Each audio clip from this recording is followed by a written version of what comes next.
Olá, boa noite. Me ouvem bem? Aqui tá perfeito. Boa noite. Boa noite. Eu ouço. Beleza. Boa noite, eu ouço. Boa noite. Bom, vamos lá. Daí início uma fala. 7h05, um pouquinho de atraso hoje, mas vamos lá. Deixa eu diminuir um pouquinho esse volume aqui.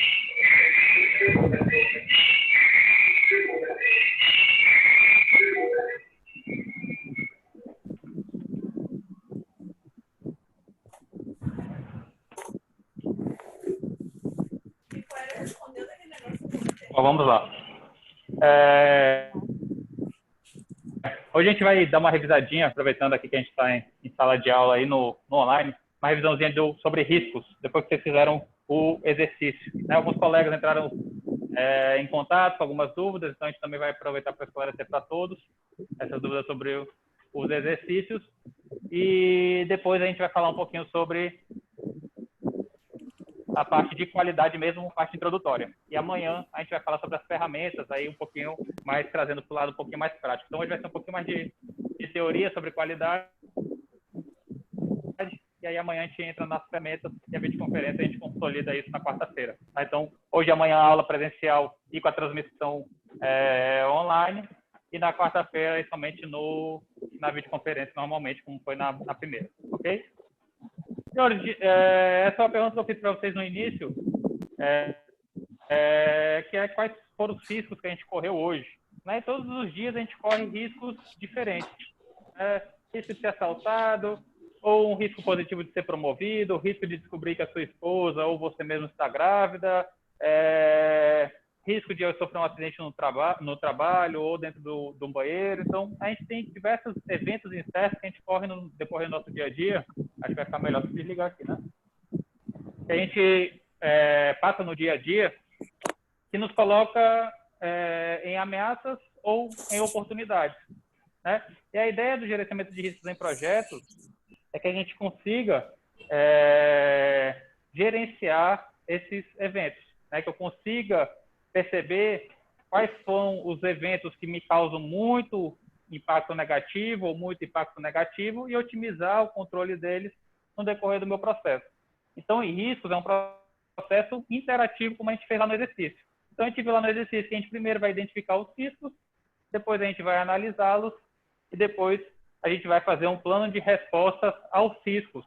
E a partir do momento que eu faço esse plano de resposta aos riscos, eu tenho um resultado, pode ser bom, que pode ser ruim, né?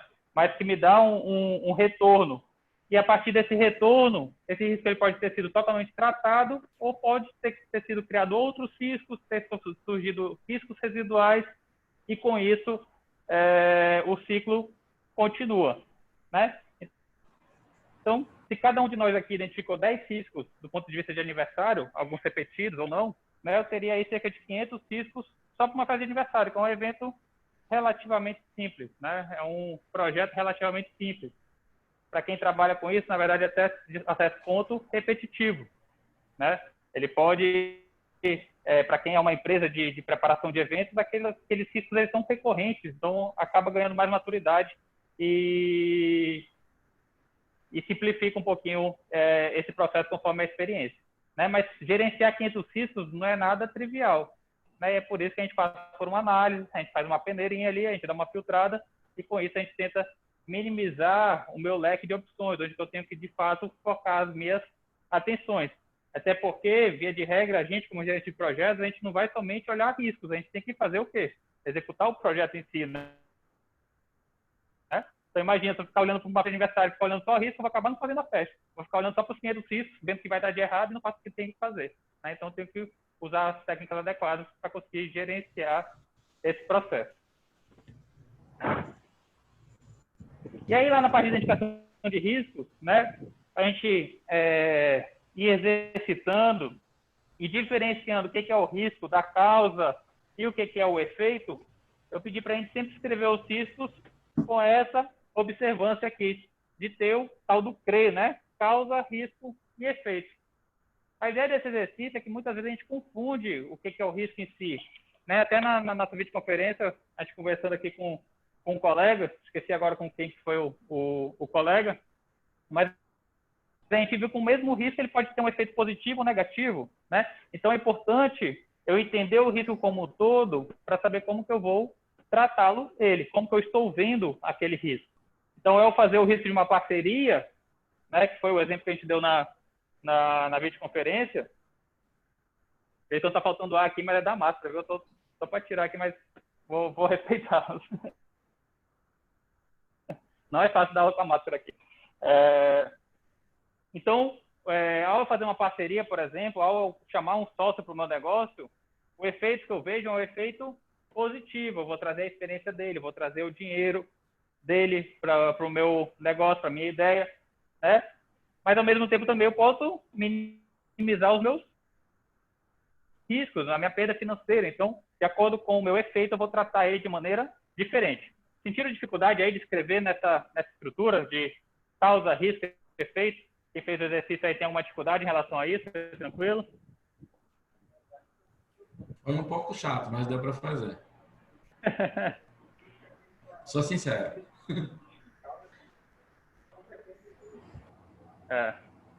Então, o colega aqui na sala está falando que às vezes confundiu, né, o que era a causa, o que era o evento, o que era o efeito. O colega aqui no meu ponto, que eu deixei o som aqui ambiente um pouquinho mais baixo para a gente evitar a microfonia, ele falou que foi muito chato, né? Um pouco chato, né? Ele foi um pouco cortês de fazer isso.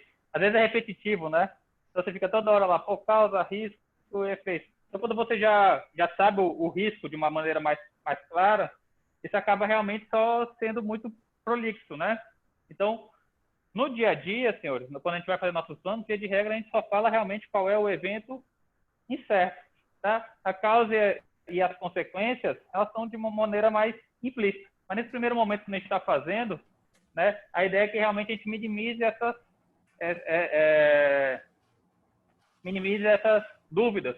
Tá? Então, por exemplo, faltar energia é o risco ou é o efeito? Ou é a causa? É um risco, né? Eu acho que é um risco. Né? Então,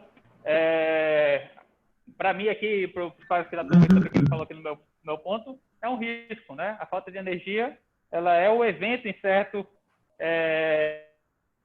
em si. Para outros, ela pode ser a causa, pode ser a consequência de algum outro problema. Então, é por isso que a gente costuma escrever utilizando essa estrutura de causa, risco e efeito para ver realmente qual é a criticidade. Por exemplo, se eu estou falando de uma estrutura da sala de aula em si, ou de uma estrutura de informática, por exemplo, de uma sala onde eu tenho uma infraestrutura lá, normalmente ela vai causar outros efeitos, né, outros problemas. Então, o meu tratamento vai ser de maneira diferente, por exemplo, do que faltar energia aqui em sala de aula.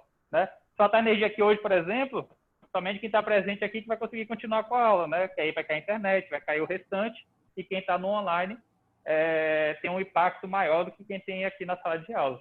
Né? Por mais que aqui em Manaus a gente não precisa ficar sem ar-condicionado, nem nada, então, foi embora energia, a gente complica mesmo. Ok? Mais alguma dúvida aqui com relação à identificação de riscos? A ideia é só a gente tirar algumas dúvidas. Né? Eu devo estar corrigindo o trabalho em breve e passo retorno individualmente aí também do trabalho de quem entregou. Tá? Até falando sobre essa um pouquinho da avaliação, que eu vou mostrar aqui alguns exemplos que eu tirei o nome, só para a gente, peguei de maneira bem aleatória, só para a gente discutir aqui do terceiro exercício. A avaliação, eu não vou entrar no mérito de cada item, né? Eu vou bater o olho ali e ver se a estrutura foi entendida, compreendida de uma maneira geral. Né? E, em geral, quem entregou a nota está com a nota máxima. E aí, conforme eu vou vendo erros, eu vou tirando pontos dessa nota. Tá? Mas eu não vou entrar no mérito de item por item, da estrutura e da técnica. Eu vou ver se a técnica como um todo foi bem feita, e a partir daí eu vou estar avaliando vocês, ok? Ficaram com dúvida em utilizar a estrutura analítica do projeto e a estrutura analítica do risco para fazer essa classificação do exercício? Não, só um comentário rápido. O último exercício que foi da carga foi o 04. O meu colega? O Ivan? Ivan Carneiro. Pode falar aqui. Eu tive algumas dúvidas na estrutura.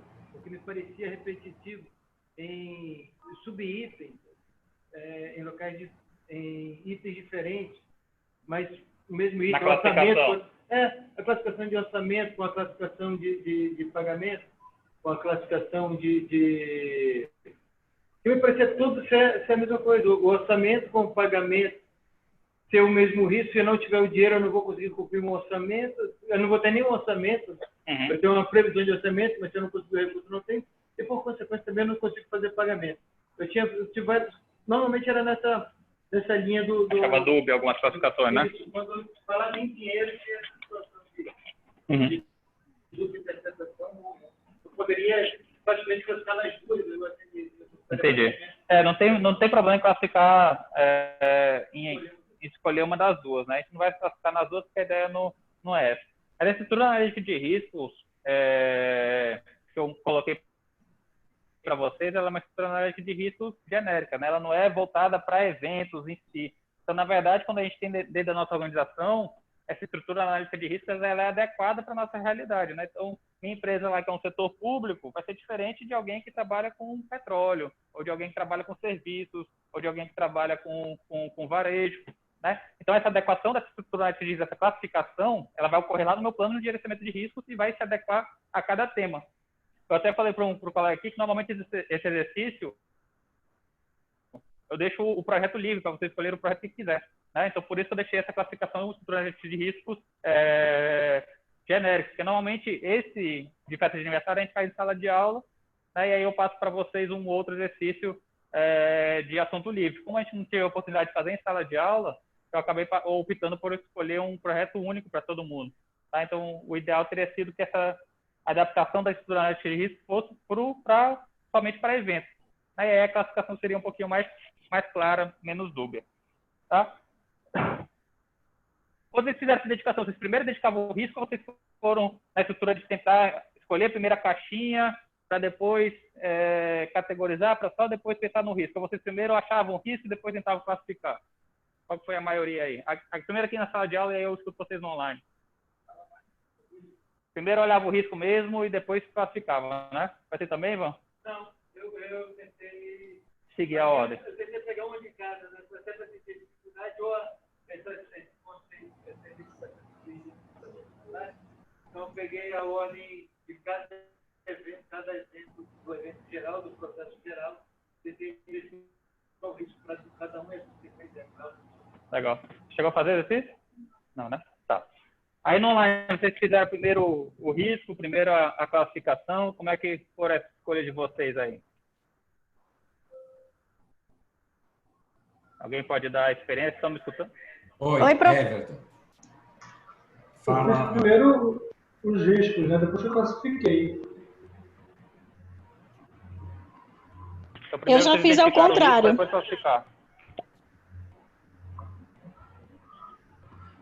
Dá para ouvir, professor? Estou ouvindo. Eu, Everton, ouço.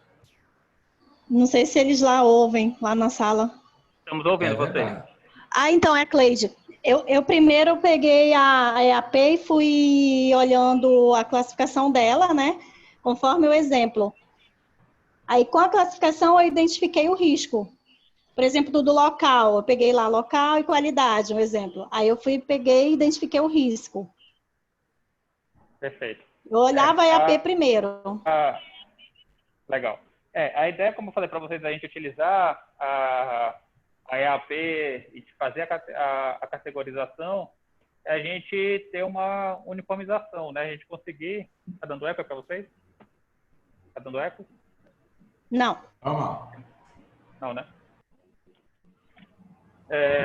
A ideia de usar essa classificação é a gente conseguir... Rapidinho. Deixa eu só aprender aqui como que eu vou fazer. Pronto. A ideia é a gente conseguir passar pelo projeto como um todo, né? Então, aqui eu tenho na minha EAP o item 1.1, que trata sobre a parte de gerenciamento do projeto. Então, aí eu iria ver os riscos de planejamento, os riscos da falta de um monitoramento, né? O risco de toda a parte de preparação do evento, né? do ponto de vista de planejamento, eu estaria vendo dentro dessa parte de gerenciamento do projeto. E aí eu tenho basicamente o antes, o durante e o depois, né? Então, com isso, com essa estrutura dessa EAP aqui, eu iria, se eu fosse fazer o projeto como um todo, olhar todas as caixinhas, ponto por ponto, e com isso eu ia ter uma visão geral de todo o meu projeto.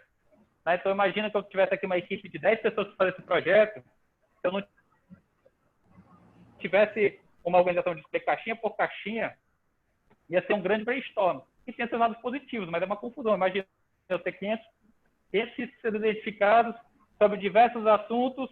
Pode ser que a gente tivesse uma equipe focada no financeiro, eu ia ficar falando com 500 aqui só de financeiro, esquecer um monte de outros detalhes. Então, a ideia dessa técnica que eu passei para vocês é, de fato, eu conseguir ir olhando o projeto como um todo. Alguns colegas escolheram somente, basicamente, uma caixinha e escolheram 10 riscos dessa caixinha. Então, vou ver aqui sobre local, que é 1.3.1. Você continua me escutando aí, que deu problema na internet aqui, no online? 100%, ok. Sim. Então, alguns colegas escolheram local aqui e falaram, vou escolher 10 riscos só sobre o local. Tem algum problema? Nenhum, zero, tá correto. Mas a ideia é que eu consiga, no decorrer do meu gerenciamento, ter uma visão abrangente de todos os meus riscos e não somente de um. Beleza? O nosso exercício não tem problema nenhum.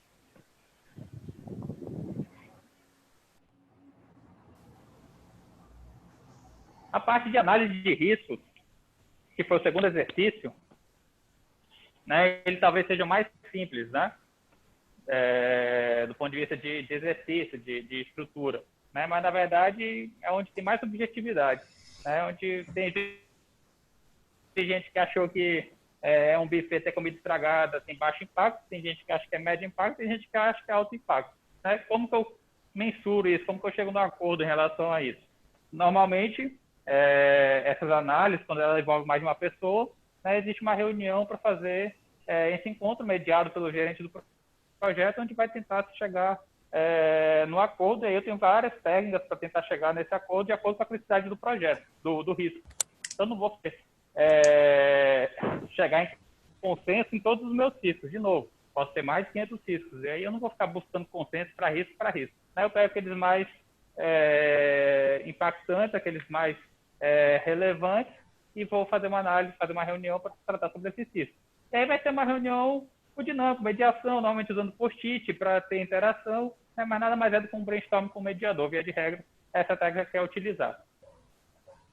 O exercício que eu passei para vocês, ele tinha somente 3 níveis.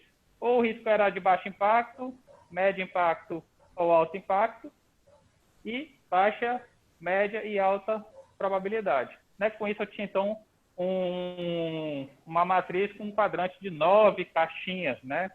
Se eu aumento para 5, eu passo a ter uma matriz de 25. Né? Isso vai sendo exponencial. Se eu passo para 10, são 10 opções de probabilidade com 10 de impacto, eu chego a 100 quadrantes. Então, quanto mais a minha escala é maior, mais o meu risco fica balanceado nessa escala. Vocês podem ver que muitas vezes os riscos de vocês ficaram concentrados em determinadas áreas. A gente utilizou uma escala baixa. Então, com pouca escala, os riscos tendem a ficar concentrados aqui em intermediário e alto. E às vezes um risco que você nem achava tão relevante assim, você acaba considerando como relevante, porque só é alto ou médio, né? Um meio termo. Então, essa escala ela vai ter que ser adequada conforme os projetos de vocês. De novo, é algo que vai estar detalhado lá no plano de gerenciamento de riscos, qual que é essa escala. E aí também tem o nível de tolerância. A mesma escala eu posso ter níveis de tolerância diferentes. Basicamente, eu classifiquei também na tabelinha lá, somente com riscos baixos, que era o verde, riscos intermediários que estavam na cor amarela, e riscos altos que estavam na cor vermelha, que me chamavam a atenção, que me denotavam uma maior assertividade na resposta. Tá? Então, basicamente, na análise, eu vou olhar probabilidade de impacto, qual é a escala e qual é o meu nível de tolerância, e vou classificar. Como resultado, eu tenho uma matriz balanceada com esses riscos lá colocados, e a partir daí eu entro na parte de respostas ao risco. Ok? Ficaram com alguma dúvida de análise de riscos aqui na sala? Deixa eu abrir aqui o análise de risco para vocês lembrarem qual que é.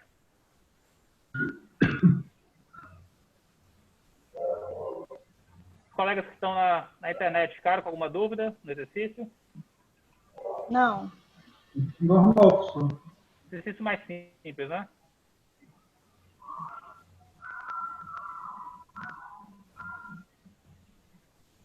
Era esse aqui. Então, basicamente, a gente avaliava o impacto e a probabilidade, né? O impacto e a probabilidade, e colocava ele aqui na matriz, que tem 9 quadrantes. Caiu no vermelho, ele tem mais alto risco. Caiu no amarelo, ele é um risco intermediário. Caiu no verde, ele é um risco de menor impacto. Em alguns casos, senhores, quando eu ganho muito volume no número de riscos, eu poderia, por exemplo, colocar lá no meu nível de tolerância a riscos, e todos os riscos que caíram em verde, a minha estratégia de resposta ao risco seria aceitar. Então, não teria nenhuma estratégia para esses riscos de menor impacto.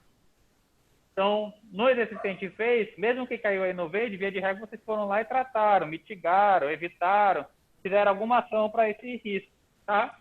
Mas eu posso simplesmente, dependendo da quantidade, do caso, falar, olha, riscos verdes eu não vou tratar.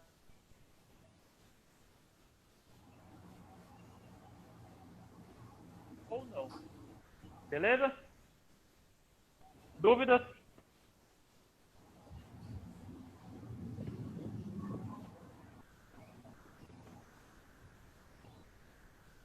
A gente passou para a parte mais complexa, digamos assim, né, que era o exercício de planejar a resposta aos riscos. E aí a gente viu que tem as estratégias, né, que são 4 estratégias de riscos positivos e 4 estratégias para riscos negativos. Né? Então, para a resposta de risco negativo, eu posso evitar, eu posso aceitar, eu posso transferir ou eu posso mitigar. Né? E esses mesmas ações eu vou ter para os riscos positivos, que é explorar, compartilhar, aceitar ou melhorar. E o PMBOK coloca o nível de escalar, né, que seria jogar para a alta administração a responsabilidade daquele risco.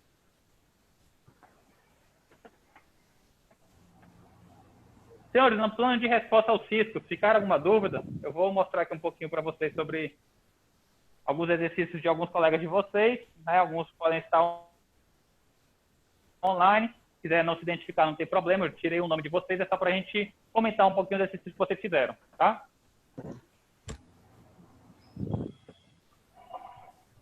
Oi, Everton.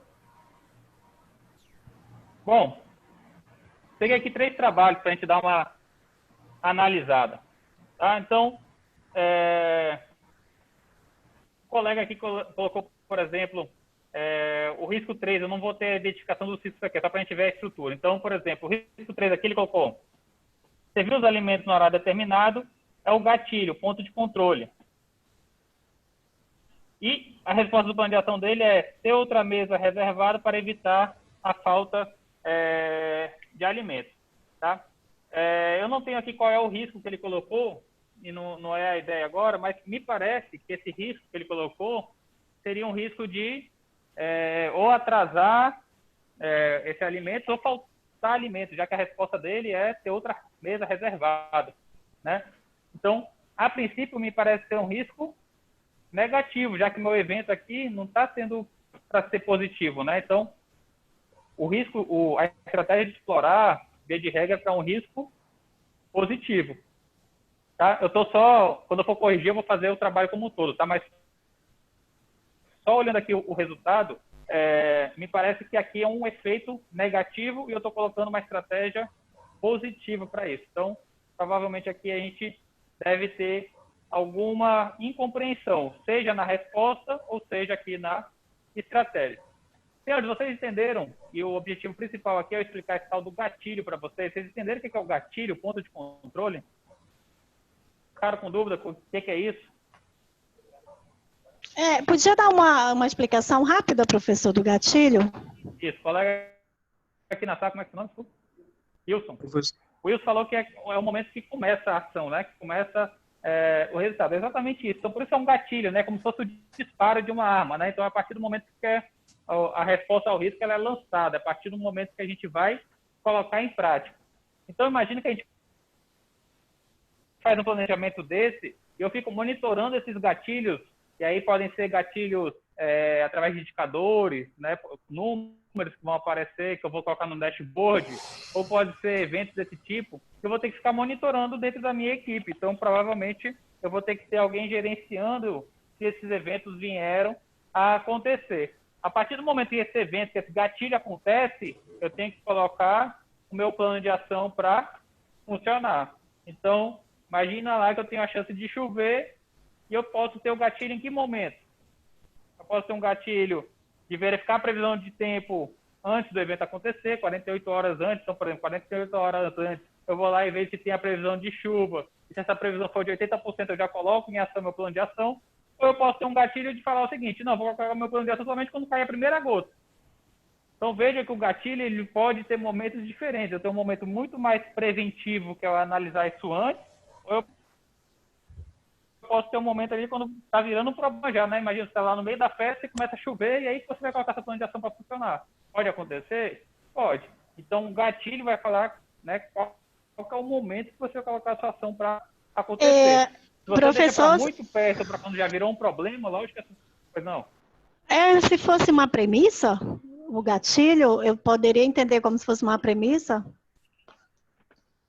Então, a premissa é um conceito um pouquinho mais abrangente. Na verdade, a premissa ela gera risco, né? Mas exatamente. a colega está perguntando aqui se esse caso é a premissa, né?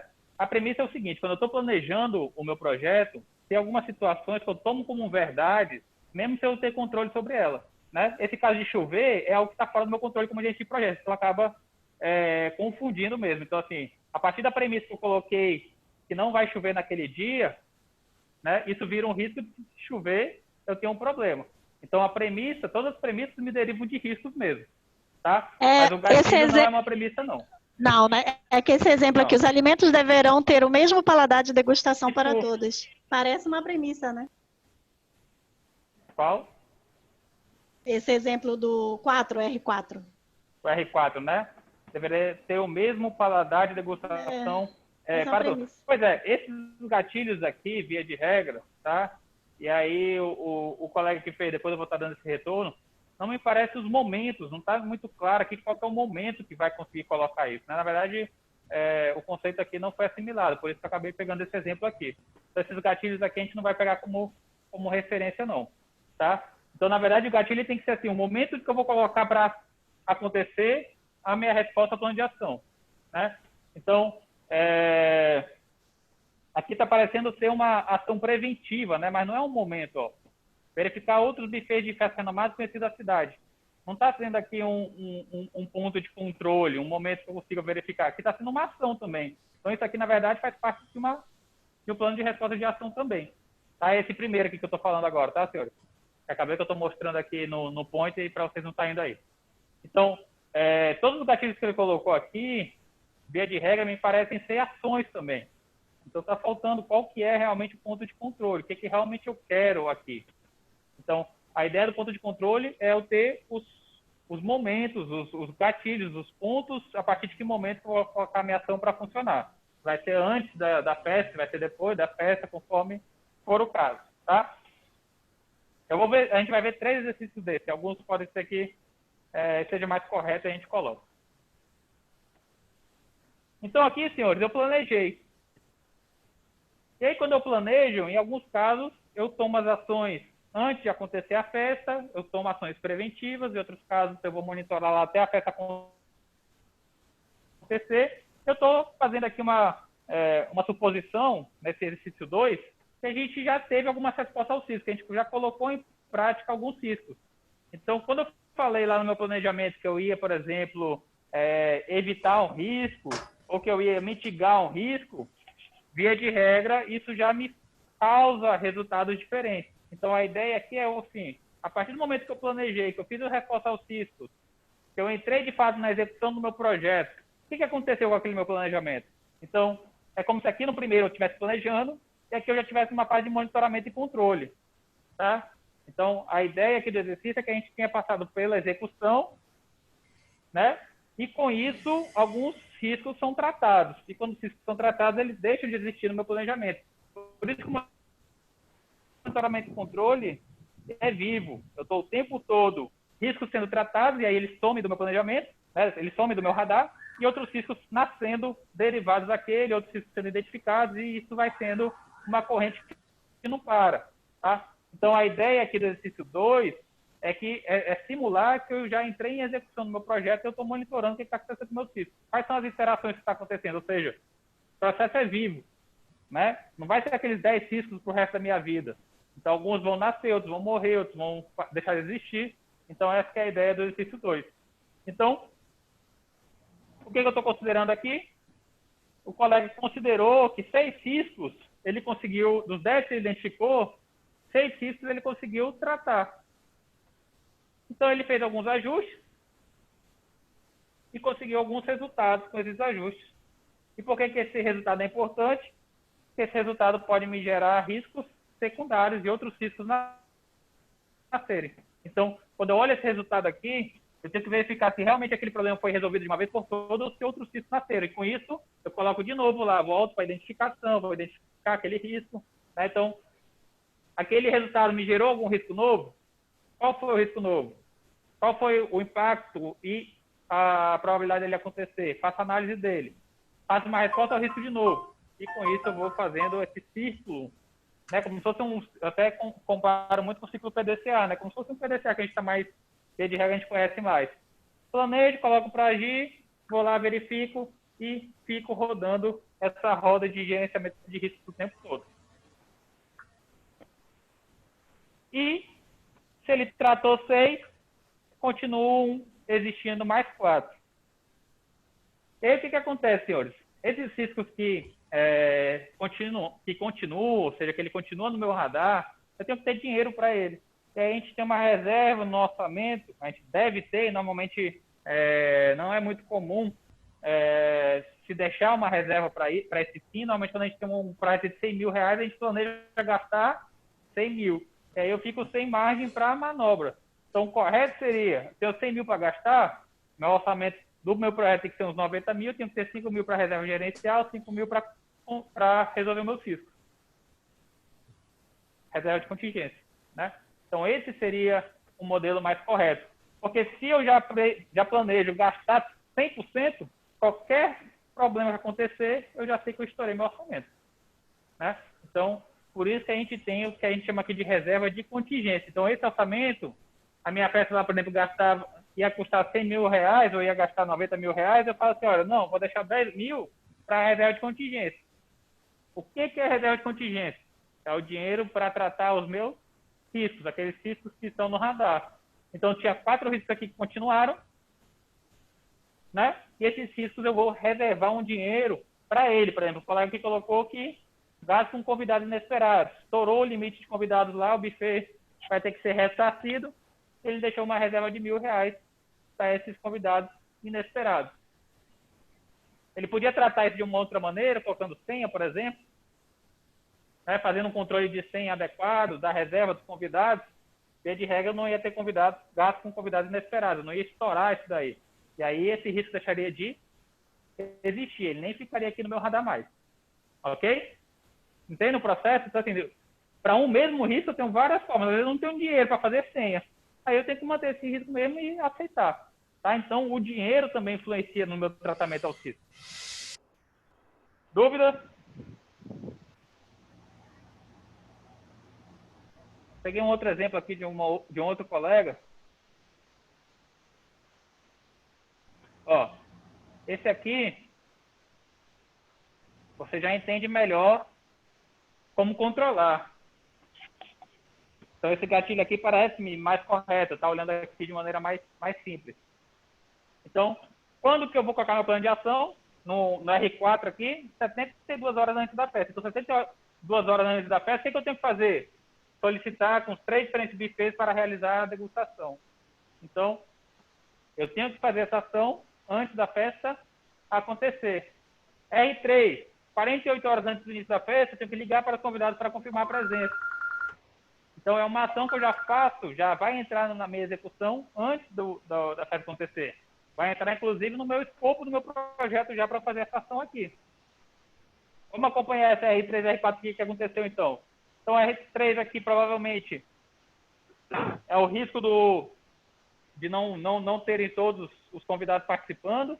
Né? O R4 aqui, não ficou muito claro o que é para mim aqui ainda, que a identificação ficou no outro exercício que eu não peguei para vocês. Mas o R4, por exemplo, ele conseguiu tratar, né? E o outro lá, ele continuou. O R3, olha, ele continuou no meu projeto como risco, porque eu tive que pagar aqui R$200 de conta de telefone. O que é para acontecer aqui, senhores, na verdade? Esse R3 aqui, se ele falou que ele já ia fazer isso antes da festa, ou seja, já virou uma ação, isso vai entrar no meu escopo, tá?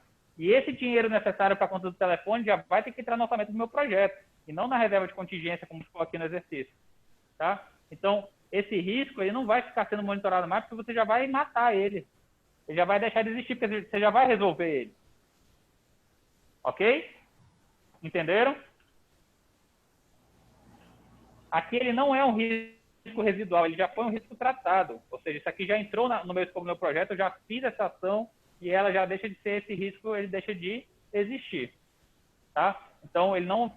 Aqui nos riscos residuais são aqueles riscos que ainda não... Eu não consegui tratar ele no decorrer do meu planejamento, do meu projeto. Então, eles vão continuar acontecendo. E se eles acontecerem, esse gasto vai acontecer. Se não acontecer, esse gasto não vai acontecer. Como aqui no primeiro exemplo, né? A possibilidade de chover e o local ficar inacessível. Ninguém conseguir chegar lá. Então, se não chover, eu não gasto esses R$1.000. Eu só vou gastar os R$1.000 se chover. Agora, esse aqui que você colocou no R3, você já vai fazer, né? Ou seja, o gatilho, ele somente está esperando chegar às 48 horas antes do início da festa. Então, assim, é certo que isso vai acontecer. Só não vai acontecer se essa festa não acontecer, tá? Mas como o gatilho aqui não tem possibilidade de não acontecer, essa ação aqui vira um escopo. Tá? Ela entra dentro do meu projeto e é uma ação que vai ser realizada. Veja que não tem possibilidade de não acontecer esse evento aqui, porque ele é somente temporal, tá? Então, se não for temporal, como aqui tem uma condição que é probabilística, que pode ou não vir a acontecer, como no caso 1 aqui, ou for maior que 90%, existe a possibilidade de acontecer ou não.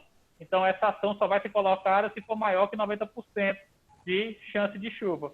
Quando o gatilho é só temporal, essa ação vai acontecer e, nesse caso, ele já entra no meu escopo.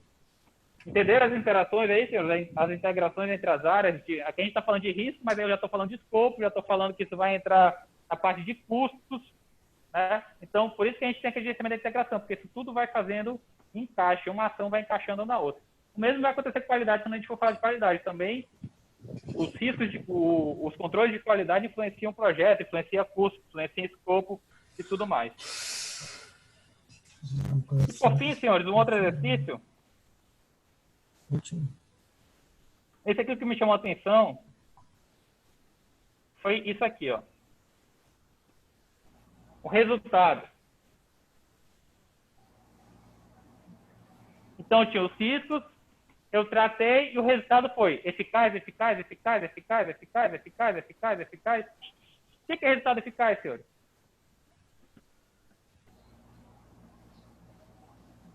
Varia, né? É um conceito amplo, um conceito que não me dá retorno nenhum. Era melhor ter excluído essa coluna aqui do que ter colocado algo que não me diz nada, né? Então, o resultado, senhores, é, após os ajustes que eu fiz, o que me deu de resultado? E é o resultado real. Então, assim, usa a imaginação, que a gente está aqui no mundo da imaginação para esse exercício, né? Mas falar que o resultado foi eficaz, né, não é uma condição que me dá um retorno. De novo, por que eu quero o resultado? Porque o resultado vai me gerar, pode me gerar novos riscos. Então, eu tenho que ver se realmente aquele risco foi 100% tratado. Ele não me gerou outros riscos. Eu falar que o resultado é eficaz, por exemplo, quando eu tenho um risco de faltar energia, eu vou lá e coloco o gerador de energia, de novo esse exemplo, meu resultado é eficaz para a falta de energia, não é? Mas me gera outros problemas. Por quê? O gerador pode vir a parar, pode faltar combustível. Então, só falar que o resultado é eficaz não me dá retorno nenhum. A ideia do resultado aqui é eu conseguir me gerar informação para uma nova interação. Ok, senhores?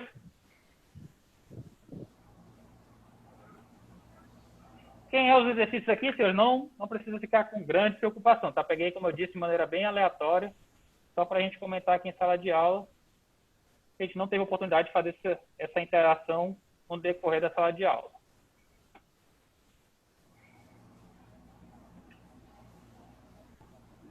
Então, para a gente fechar riscos, vejam, os processos de gerenciamento de riscos é um ciclo PDCA puro. Você planeja, você vai lá, você põe para rodar e fica monitorando. Então, planejamento.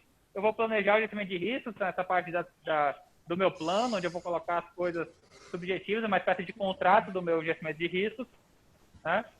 Eu vou identificar, ainda no meu planejamento, vou descobrir os riscos que existem. A técnica que eu ensinei para vocês é a utilização da EAP com a estrutura analítica de riscos. Vou realizar a análise que pode ser qualitativa, que foi a que a gente fez, ou quantitativa, que é numérica. Eu vou mostrar para vocês na aula de amanhã uma análise qualitativa, porque é uma ferramenta que serve tanto para qualidade como para risco, né? Mas basicamente aqui a gente vai calcular a probabilidade de uma maneira mais numérica, por simulações e tudo mais. Planejei a resposta ao risco. Então, veja, no exercício a gente identificou, a gente fez análise, a gente planejou, a gente simulou a implementação de resposta aos riscos e depois a gente ficou monitorando e gerou minhas ações.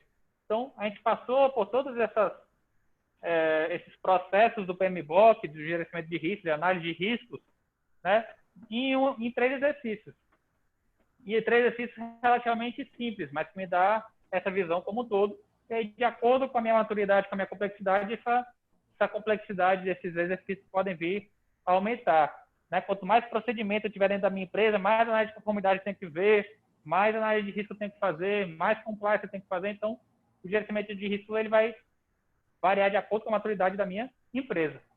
Ok? Alguma dúvida aí, senhores? Um comentário? Deu para entender bem riscos? Aqui, deu?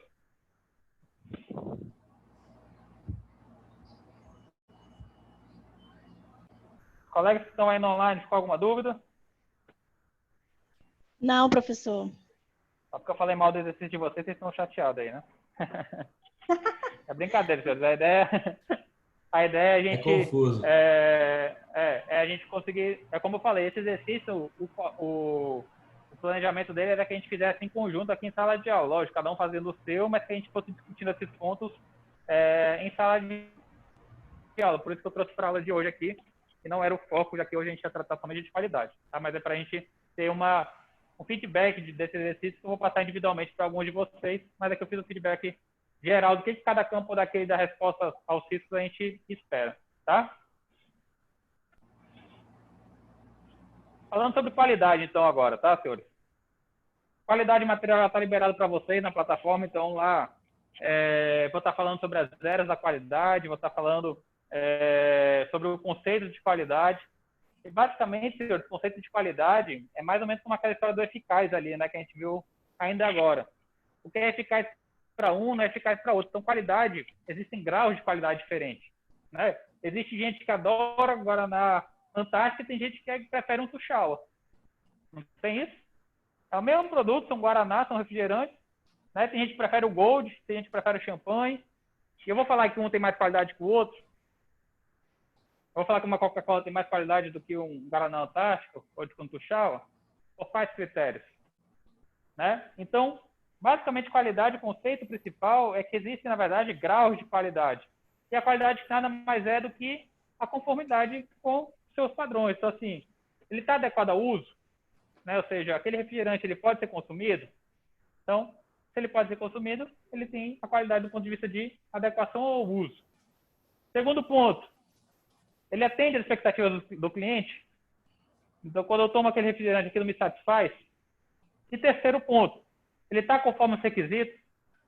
Ou seja, se ele fala lá que vai colocar 30 gramas de açúcar, ou que vai colocar 200 ml de determinada substância, isso está presente naquele elemento? Se sim, aquele produto é de qualidade.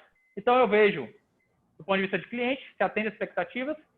Eu vejo, do ponto de vista da adequação ao uso, se ele realmente é utilizado para o que eu quero fazer, né? E eu verifico se ele está conforme os requisitos. Então, desde um processo de fabricação, via de regra, que vai ser mais batido está dentro das especificações.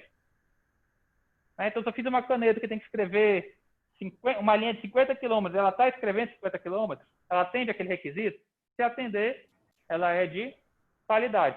Então, é por isso que qualidade está muito voltada para conformidade. Você analisa ela baseada nos requisitos que você colocou para aquele elemento.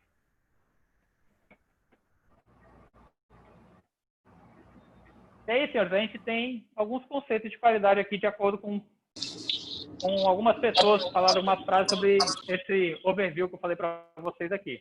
Rita Mulcahy ela já faleceu, tá? Mas ela era talvez o melhor livro de preparação para certificação de gerenciamento de projetos do PMI, principalmente do PMP, tá? Então, os livros da Rita Mulcahy são livros muito voltados para certificação profissional. Via de regra, a PMP, que é a certificação mais conhecida de gerenciamento de projetos. Ela dizia o seguinte: qualidade é a conformidade com requisitos e adequação ao uso. Tá? Então, essa é uma variação aqui do que a gente falou. Então, basicamente, para ela, está de acordo com o que foi especificado, está adequado ao uso, ela tem qualidade. Wikipédia, né, que a gente normalmente coloca o Wikipédia como uma fonte não confiável, né? Qualquer um pode entrar lá e editar, mas ele diz que a qualidade é conformidade com as exigências dos clientes. Então, veja, do ponto de vista da Mulcahy, conformidade com os requisitos e adequação ao uso. Já para a Wikipédia, tem a ver com as exigências dos clientes. São os 3 pontos que eu coloquei aqui para vocês. Então, por que eu vou falar que só é um, se eu posso juntar os 3 conceitos, né, e falar que qualidade, se atender esses 3 pontos, ele é um objeto, ele tem a sua qualidade. Mas aí, senhores, como eu falei para vocês, eu tenho um grau de qualidade diferente. Né? Então, por exemplo, eu até coloquei, por curiosidade para vocês lá, vocês sabiam que existe um manual para classificar tipo de feijão, por exemplo? Vocês já viram aquele tipo 1? Antigamente era, às vezes é tipo A, tipo B, tipo C, e tem o feijão tipo 1, tipo 2, tipo 3. Né? Hoje eu acho que é tipo 1, tipo 2, tipo 3. Já viram isso nas etiquetinhas, na embalagem dos produtos? Arroz tem isso também, feijão tem isso. Arroz, já vi. Né? Já viu. Então, normalmente, o tipo 1 é o de melhor qualidade, né? Ele tem um grau de qualidade mais elevado. E o tipo 3, ele tem um grau de qualidade menos exigente. Mas ambos têm qualidade, porque ambos atendem os requisitos, né? Quem não come, quem não tem nojo lá, pode ler o manual de classificação de feijão que eu coloquei lá para vocês. Mas vocês vão ver lá que, por exemplo, mesmo o feijão de qualidade, é permitido eu ter organismos mortos ali dentro. Né? Então, se a gente imagina, um feijão de qualidade, ele tem que ser 100% limpinho? Não. É por isso que muitas vezes, quando a gente vai cozinhar o feijão, a gente ainda faz ali um abatimento, dá uma olhadinha para ver se tem uma pedrinha, né? Lava o feijão, para a gente fazer esse pente fino. Né?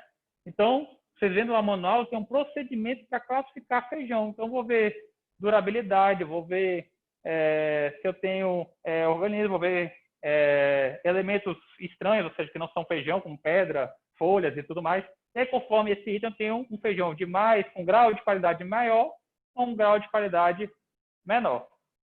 Beleza?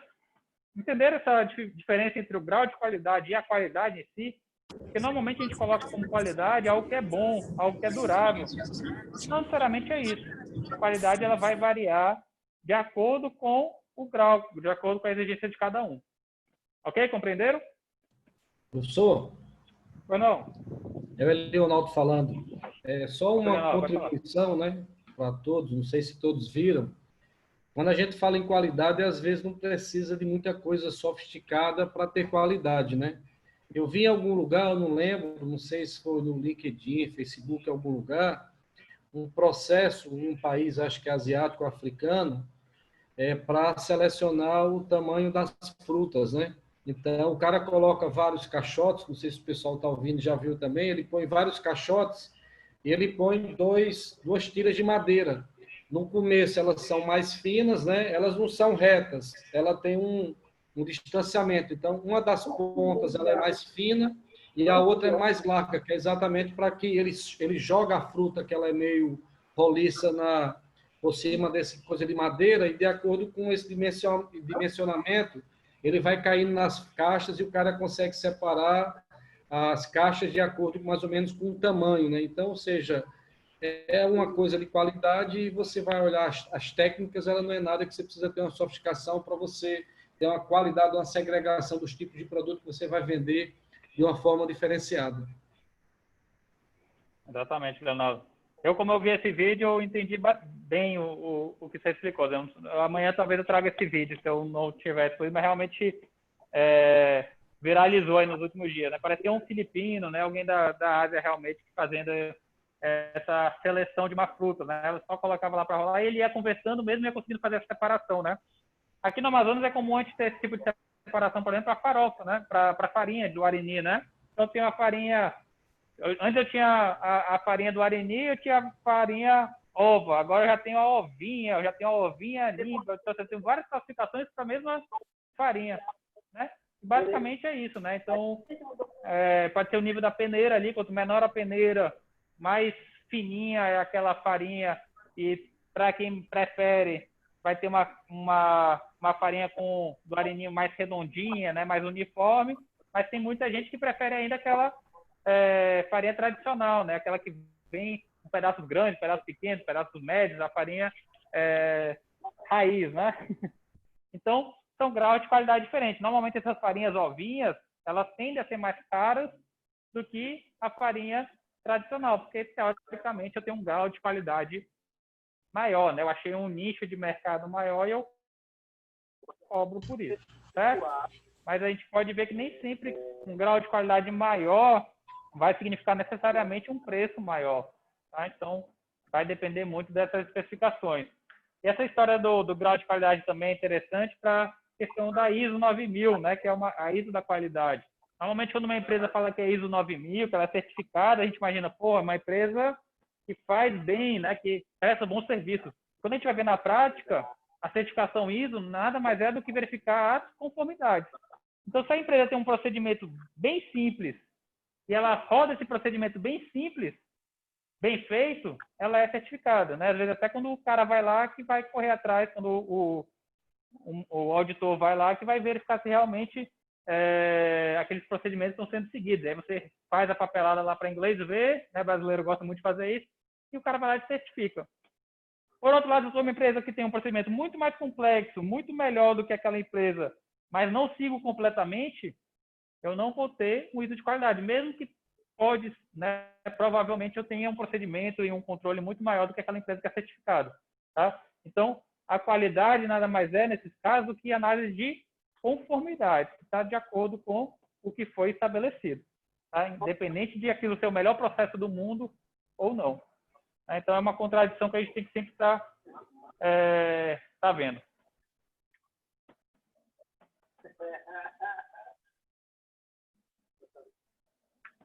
Como é que me deu eco aqui? Bom, e aí, senhor, do ponto de vista de qualidade de gerenciamento de projetos, né, o principal responsável que tem que ficar o tempo todo monitorando isso, a figura que realmente ela o principal responsável por garantir a qualidade do projeto é o gerente do projeto, né? Então, o gerente de projetos é a pessoa que realmente vai ter que olhar se as partes interessadas no meu projeto estão com suas necessidades sendo atendidas, que a gente chama de stakeholders. Então, stakeholders nada mais é do que as partes interessadas. Então, essas partes interessadas, elas estão com a sua satisfação plena acontecendo? E nem sempre é possível satisfazer todo mundo. Porque dentro do meu projeto eu posso ter partes interessadas com interesse divergente. Eu estou construindo lá uma usina hidrelétrica e uma parte interessada são as empresas, o governo, e outra parte interessada, por exemplo, é uma aldeia indígena que vai ser alagada lá com a represa da hidrelétrica. Eu vou conseguir satisfazer ambos? Não, são divergentes. Mas eu tenho que conseguir minimizar esses danos e conseguir achar um consenso mínimo para que essa parte interessada não impacte diretamente no meu projeto. É o caso da nossa BR-319 aqui, né? A gente não consegue tirar do papel de jeito nenhum o asfaltamento dela. Então, a gente tem um conflito de interesse desenvolvimentista, digamos assim. Quem quer... deixa eu só colocar um mudo aqui que está me dando um retorno aqui, gente.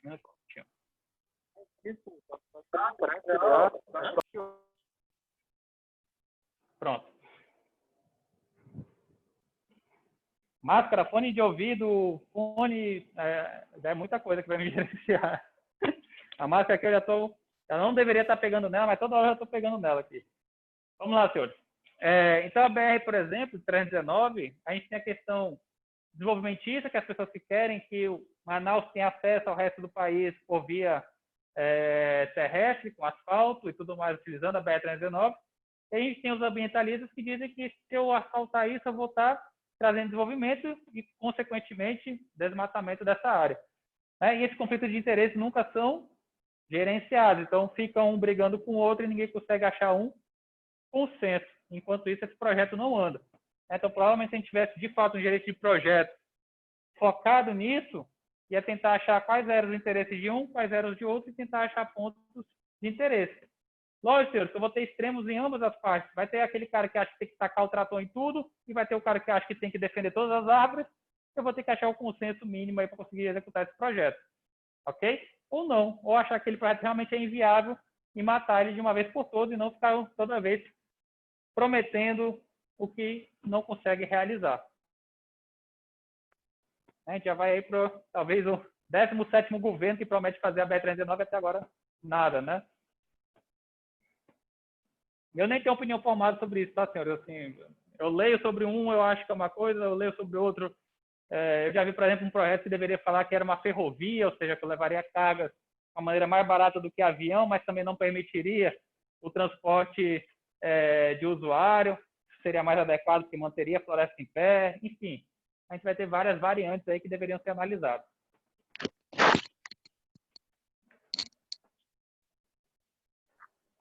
E aqui o último item, senhores. De novo, ter qualidade inclui criar e seguir as políticas e procedimentos. Então, do ponto de vista de gerenciamento de projetos, políticas e procedimentos, elas vão ser essenciais para analisar a conformidade do meu projeto. Tá? Então, via de regra, lá na nossa EAP, a gente tinha lá o item de gerenciamento de projetos. O gerenciamento de projeto, todo problema que eu tiver ali naquela caixinha que vocês identificaram, os riscos, via de regra, são problemas normalmente de políticas e de procedimentos. Então, quanto mais maduro o gerenciamento de projetos está na minha empresa, mais políticas e procedimentos eu tenho, mais conhecimento de gerenciamento de projetos eu tenho e, teoricamente, menos problemas de conformidade, de qualidade eu tenho no meu projeto. As coisas tendem a ter um processo que roda muito mais orgânico do que uma empresa que nunca rodou um projeto, por exemplo, e tem dificuldade de gerenciar seu projeto. Tá? Então, as políticas e procedimentos de gerenciamento de projetos tendem a garantir uma conformidade maior nos meus projetos e, com isso, maximizar a chance de sucesso deles.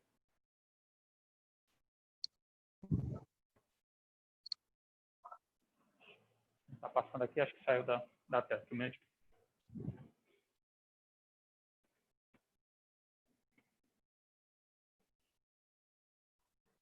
Quem já sofreu com esse problema aqui da imagem, senhor? Tela quebrada do celular. Todo mundo, né? Toda vez sai uma tecnologia nova, né? Tem um Gorilla Glass 4, Gorilla não sei das quantas, que é a tela que mais protege, que pode cair de qualquer jeito. Às vezes cai de 10 metros de altura e não quebra. Aí cai do teu joelho para o chão, ele se arrebenta todo.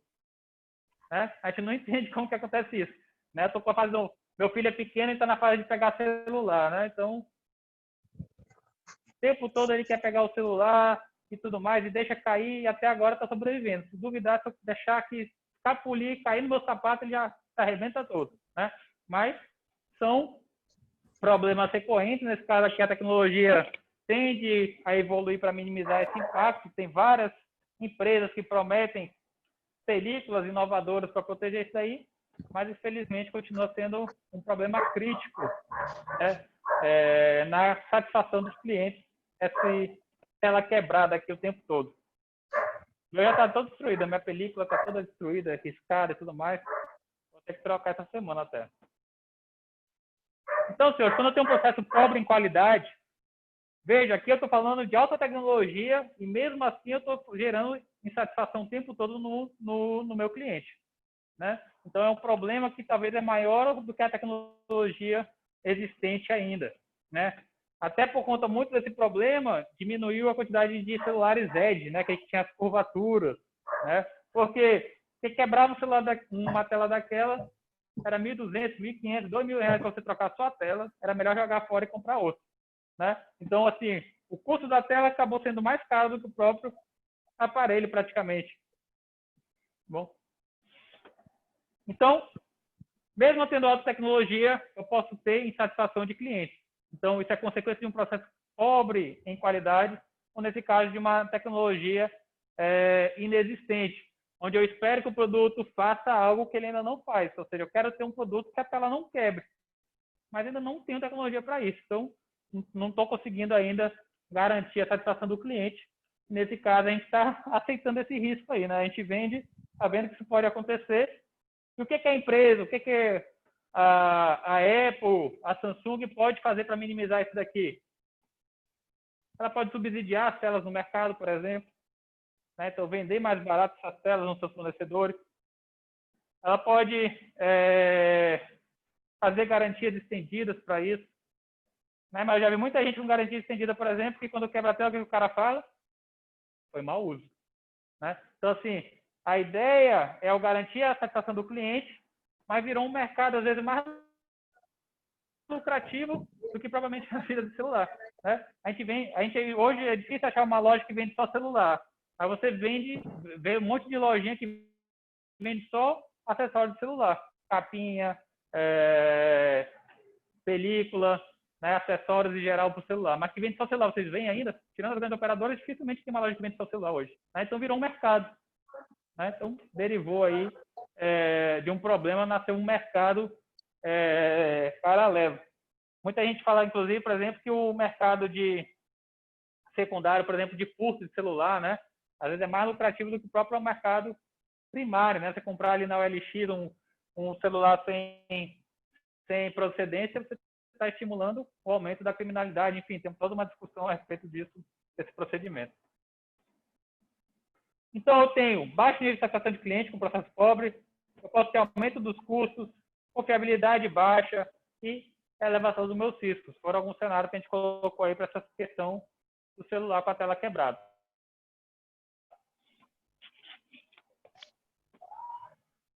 Senhores, no decorrer dos últimos 50, 60 anos, principalmente, houve um incremento muito alto do número de pessoas falando sobre qualidade, seja em procedimentos, seja...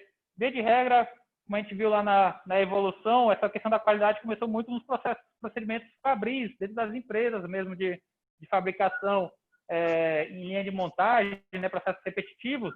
As pessoas começaram a analisar aqueles processos de uma maneira mais abrangente, porque começou a conseguir o mesmo elemento, quando ele era feito de maneira manual, você não tinha tanto controle. Quando você coloca aquilo numa linha de montagem, você busca ter o controle total sobre ele. Então, começou a se aumentar esse conceito de qualidade total, né? Então, um deles, né, o Demian, ele falava o seguinte: não se gerencia o que não se mede, não se mede o que não se define o que não se entende, e não há sucesso no que não se gerencia, né? Então, basicamente, ele trouxe o conceito do PDCA, né, para esse escritório. Aí ele criou o conceito de DMAI, que é uma variação do PDCA. Você tem até um dipara, né, dos dois. E aí, senhores, ele é considerado pelos japoneses o pai da qualidade, sendo que ele nem é japonês, né? Acho que ele é americano mesmo. Mas ele não conseguiu desenvolver os conceitos dele dentro dos Estados Unidos, e aí ele foi lá para o Japão implementar, e o Japão até hoje é considerado um polo da qualidade, né? O conceito Toyota de qualidade, por exemplo, até hoje é utilizado. Honda, até aqui é uma das maiores fábricas do nosso distrito, né? Então, são empresas que a gente conhece elas por serem de alta qualidade. E basicamente o que ele falava o quê? Eu tenho que medir, né? Que é a história do conceito lá do gatilho, do ponto de controle. Eu tenho que ter um ponto de gerenciamento ali. Se eu não gerencio o meu processo, eu não meço o meu processo, eu não vou saber para onde eu quero ir. Com isso, eu não consigo analisá-lo. Então, basicamente, o que ele falava para eu gerenciar, eu tenho que ter os números. Tá? Só com isso eu consigo ter elementos para tomada de decisão. Problema gera problemas se a falta de um método disciplinado para atacá-lo gera novos problemas. Vai tanto para qualidade como para riscos aqui, né? Então, ele falava o seguinte, eu tenho que ter defeito zero. Eu não posso começar a aceitar que aquilo é um problema inevitável, que aquilo é algo que não tem tratamento e simplesmente aceitar. Eu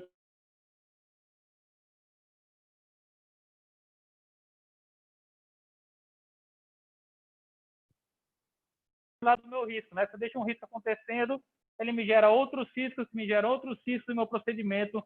Quando eu chego lá no final, ele já se perdeu como um todo. Então, basicamente, aqui ele falava o seguinte, eu tenho um custo da qualidade pobre, né? Prevenção através das inspeções e defeitos zeros é a chave para o teu sucesso. Então, eu tenho que ter conformidade em todo o meu procedimento, sobre pena de não ter o controle sobre ele.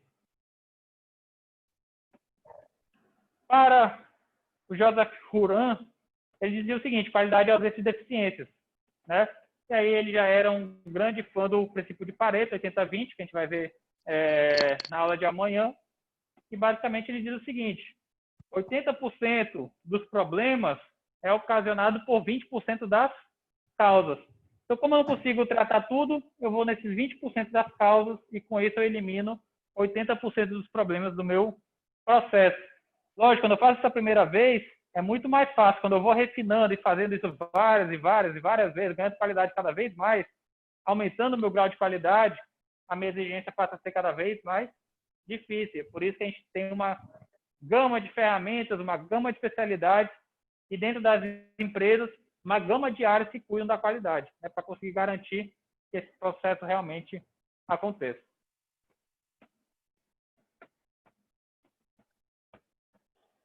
Na parte de projetos e gerenciamento da qualidade, senhores, o foco é entregar exatamente o que o cliente quer. Nem a mais e nem a menos. Esse é um conceito que a gente, como brasileiro, a gente não entende muito, porque a gente quer sempre dar um agrado, a gente sempre quer fazer um a mais. Então, eu deixo de fazer lá, eu fui contratado para fazer um muro de 100 metros, eu não faço o 100, mas eu faço 90 e coloco um telhadinho para poder não ter feito aqueles 10 metros. Né? Então, eu quero fazer um jeitinho brasileiro. E a qualidade não deve ser assim. A qualidade deve ser o que aquele princípio que às vezes nossos pais, nossos avós falam, né? Combinado não sai caro. Então, eu tenho que realmente conseguir fazer o que foi combinado. A qualidade é o grau em que o projeto cumpre os requisitos. Então, se eu fui contratado para fazer um muro de 100 metros, né, utilizando R$10.000, 4 semanas de trabalho, 2 pessoas, por exemplo, eu vou ter qualidade quando eu atender esses requisitos. Então, eu só consigo ter qualidade a ponto de quando, no momento que eu tenho, quais são os meus requisitos e quais são os meus acordos realizados. Então, eu tenho que ter sempre uma análise de conformidade para conseguir gerenciar a minha qualidade. Se o meu projeto... Foi não, Ivan? Não vai me dar nível diferente, eu posso ter uma qualidade superior, no inferior, quando eu falo em cumprimento de requisitos. Eu posso antes com um dos meus conceitos em atender as necessidades com as expectativas dos stakeholders, atender as expectativas dos clientes. Sempre me remete a o quanto eu tenho de atender, o quanto o cliente ou o stakeholder está disposto a aceitar esse produto, o quanto de conformidade é requisito, o quanto de requisitos eu preciso cumprir, então eu vou ter níveis diferentes de qualidade. Vai. Né? Esse nível diferente de qualidade, vocês escutaram a pergunta do Ivan? Aí no online, vocês escutaram? Não. Repete, por favor. Não escutaram, não. Basicamente, ele perguntou se eu posso ter níveis de qualidade diferentes, já que são conceitos subjetivos aqui, de cumprir os requisitos, atender expectativas de cliente, né? E com isso eu posso ter níveis de qualidade diferentes. E realmente é isso, tá? Eu tenho, como eu falei aqui, esse nível de qualidade é o que a gente chama aqui, no formal, de grau de qualidade. Então, eu tenho no meu gerenciamento de projetos que a gente chama de tríplice restrição. O que é a tríplice restrição? Deixa eu virar aqui para vocês verem a lousa aqui também.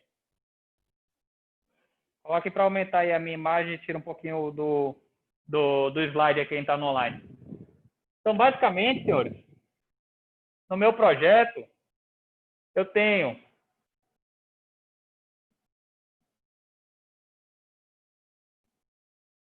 escopo, custo e tempo. São as 3 principais variáveis que eu tenho que gerenciar no meu projeto. Escopo, que eu vou fazer, custo, quanto eu vou gastar, tempo, em quanto tempo eu vou fazer. Esses 3 conceitos, eles são, a gente chama de tríplice restrição. Porque o que acontece? Quando eu aumento um, eu de fato tenho que diminuir ou aumentar o outro. Escopo, senhores, são os requisitos, é o que eu vou fazer, é o que a gente está chamando de qualidade. Então, se eu quero fazer uma parede, por exemplo, os 100 metros lá de parede que eu estou falando, e eu falo que o meu requisito não é fazer com tijolo, é fazer com concreto armado, por exemplo. Qualidade é um grau de qualidade maior, não é isso? É uma exigência maior. Meu cliente está querendo mais escopo. O que vai acontecer com o meu custo, senhores? Vai diminuir ou vai aumentar?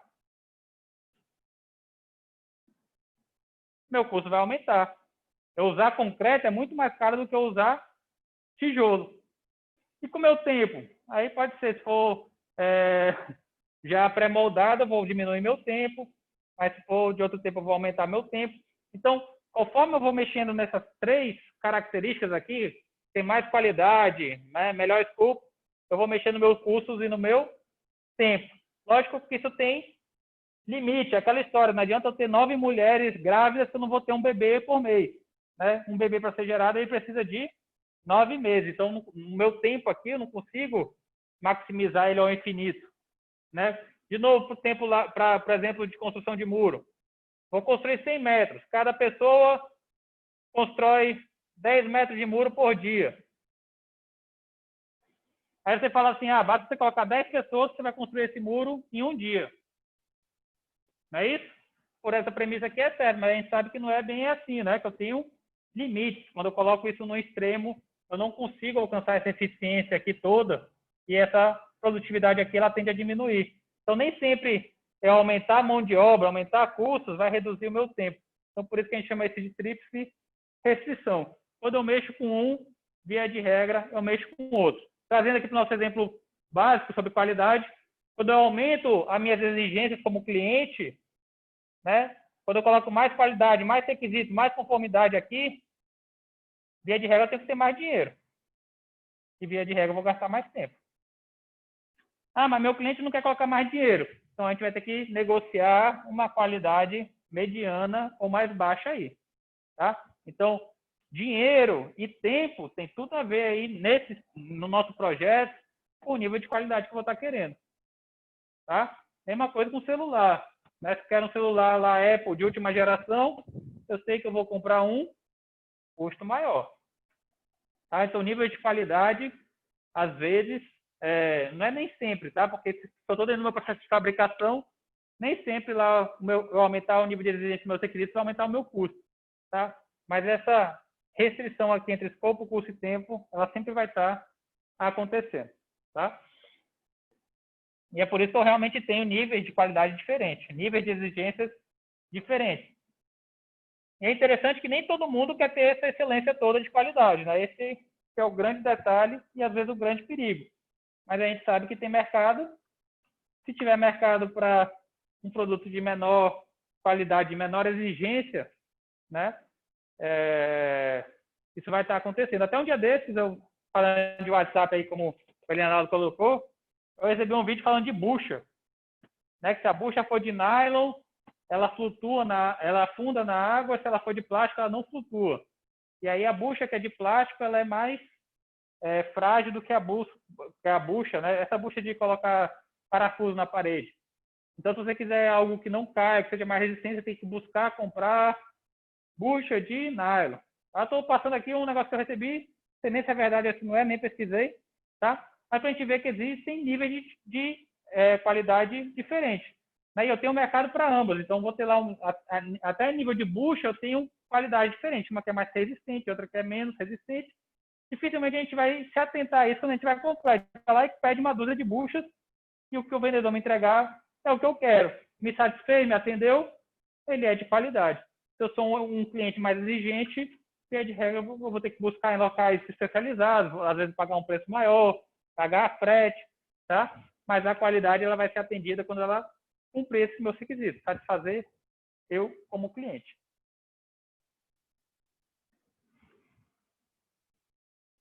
E o detalhe, como eu coloquei ele para vocês, é que se eu não tenho um escopo bem definido, eu não consigo mensurar minha qualidade. Então, se eu e aí lá em gerenciamento ágil, vocês viram que esse acordo ele é semanal, né, entre o cliente e vocês viram Scrum, né? Já estudaram? A maioria já estudou Scrum aqui, né? E lá Scrum, então, esses acordos com o cliente, ele é informal normalmente, ele é mais dinâmico, tá? Aqui nesse conceito que a gente está falando do PMBOK, ele é mais formal, então esses normalmente são acordos, tá? Eles são acordos elaborados esses requisitos e eu consolido isso daí num documento e a partir daquele momento a gente tem um acordo, tá? E aí eu busco a execução em cima daquilo que foi previamente acordado.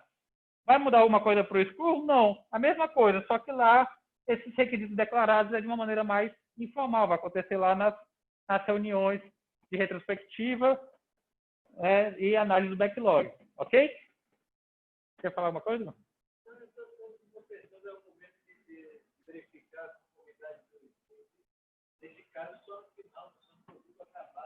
Na verdade, a gente vai ver que tem 3 processos aqui de qualidade. Eu tenho planejamento, eu tenho a garantia e tenho...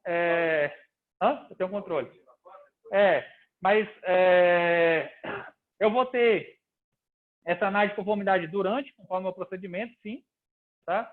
Mas a principal garantia da qualidade vai ser realmente na entrega do cliente, tá? Das etapas, não necessariamente do produto final como um todo, mas das etapas do meu projeto. A gente vai ver esse fluxo acontecendo.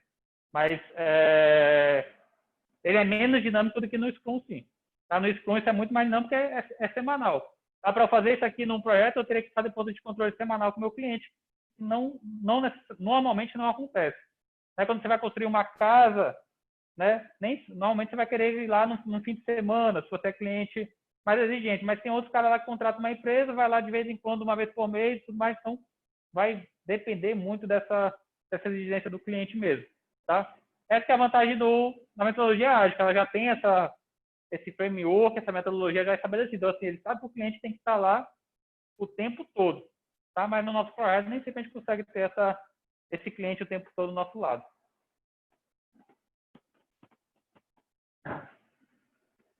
Se eu estou falando de procedimentos e processos políticos dentro da minha organização, isso tem que melhorar o tempo todo, a gente tem que apresentar esse plano de melhoria contínua.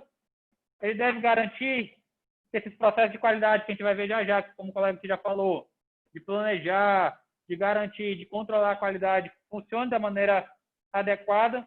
Né? Nem sempre esse controle vai ser eficaz somente no final, então eu tenho que criar pontos de controle no meu projeto intermediário, sim. E algumas das atividades de qualidade podem ser feitas pela equipe da garantia de qualidade e controle da qualidade, se existir na minha organização. Então, dependendo do nível da minha organização, eu vou ter equipes de conformidade maiores, equipes de qualidade existentes. A maioria das empresas industriais possuem órgãos similares a esse, para os processos. Ele fala de um projeto para o outro, ou a melhoria contínua dentro do mesmo projeto? Então, o controle da qualidade é a melhoria contínua dentro do próprio projeto. Tá? Mas quando a gente está falando de procedimentos e políticas organizacionais, via de regra, o plano de gerenciamento da qualidade, quando ela acontece dentro da empresa, projetos repetitivos dentro de uma empresa, eu já tenho isso no nível maior, fora do meu projeto, a nível organizacional. E aí, nesse caso, ele tem que melhorar dentro do próprio projeto e depois submeter isso para uma aprovação do comitê ou de quem quer que seja que consiga fazer isso a nível organizacional. Tá? Como se eu tenho um plano, uma metodologia de gerenciamento de projetos organizacional, ou seja, que passa por toda a minha empresa, e eu tenho os planos dentro de cada projeto. Tá? E aí, dentro de cada projeto, o gerente tem autoridade, mas ele não tem autoridade para mudar a metodologia de gerenciamento de projetos da organização como um todo. Então, ele tem que submeter a quem for de direito. Aí, ele está falando sobre isso, gerenciamento de projetos, empresa de produção, não necessariamente. É que assim, ó. Para me levar essa visão para um projeto, por exemplo, fica bem difícil, fica prejudicado porque uma estrutura pronta, ela está pronta. Você não vai derrubar uma estrutura para fazer outra em função ou buscando uma melhoria contínua. Vamos lá. O Ivan está colocando aqui para a gente que essa estrutura que eu estou passando ela é muito focada, ele está preocupado em relação desse controle intermediário, né?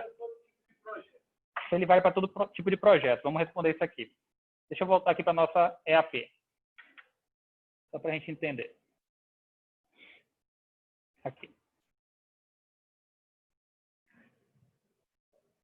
Aqui eu estou com uma estrutura de projeto de uma festa de aniversário.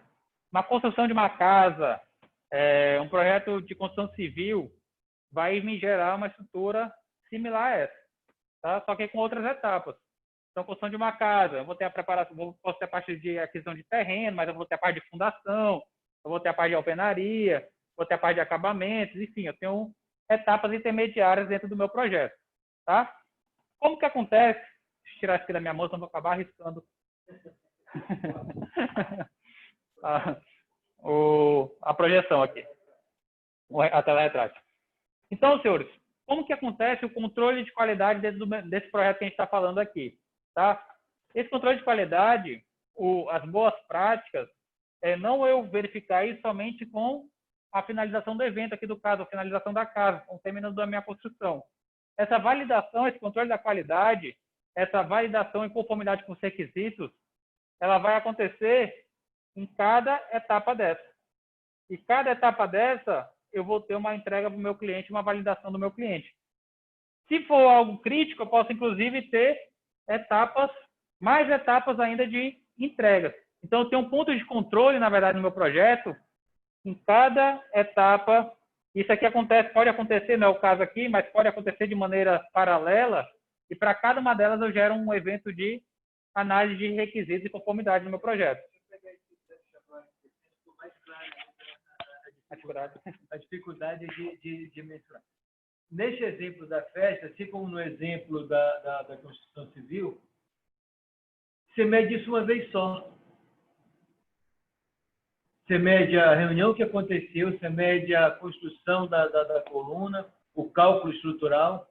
Diferente do procedimento fabril, você tem um PDCA claro, a medição, ou os pontos de controle, eles são cíclicos. Para cada produção do dia, para cada linha de produto que está sendo rodado naquela linha, eu consigo medir. Me corrija se eu estiver falando besteira.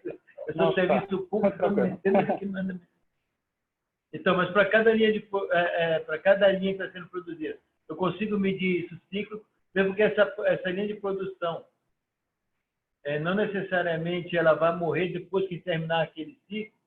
Eu posso ter um outro pedido e voltar aquele produto novamente para a linha. Então, aquelas medidas que já tem um conjunto de medidas apuradas, eles podem ser revistos e aplicados na outra e remedidos.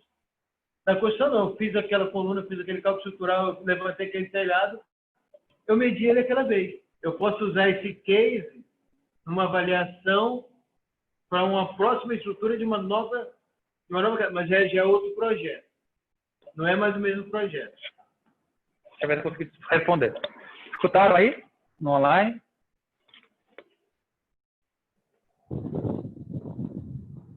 A discussão aqui é se isso vale para um projeto de construção, por exemplo. E aí, ou de uma festa. Mas, basicamente, isso é uma discussão, principalmente com relação à construção civil, ao PMBOK, construção civil, em geral, os engenheiros. Não sei se você é engenheiro. Os engenheiros civis, em regra, sempre tem uma rixa realmente com relação ao PMBOK, porque eles têm uma forma de ação já mais detalhada. Na verdade, isso vai acontecer em qualquer especialidade, engenheiro de minas, ou com administrador, não necessariamente. Esse caso de planejamento, de cronograma, foi mais em guerra mesmo, militar, do que provavelmente dito de engenharia. Mas, enfim, é uma rixa que acontece, tá? Tanto é que a gente tem especializações voltadas só para a construção civil. Mas, basicamente, senhores, eu nunca me convenci do contrário, tá? De que isso não serve para a construção civil. tá? Mas, via de regra, o que acontece com relação à engenharia civil, deixa eu voltar aqui para a lousa de novo, a engenharia civil, ela planeja muito em cima do cronograma físico-financeiro.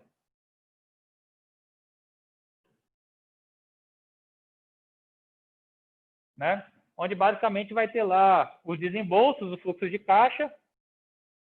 Né? Então, vai ter aqui meu fluxo de caixa.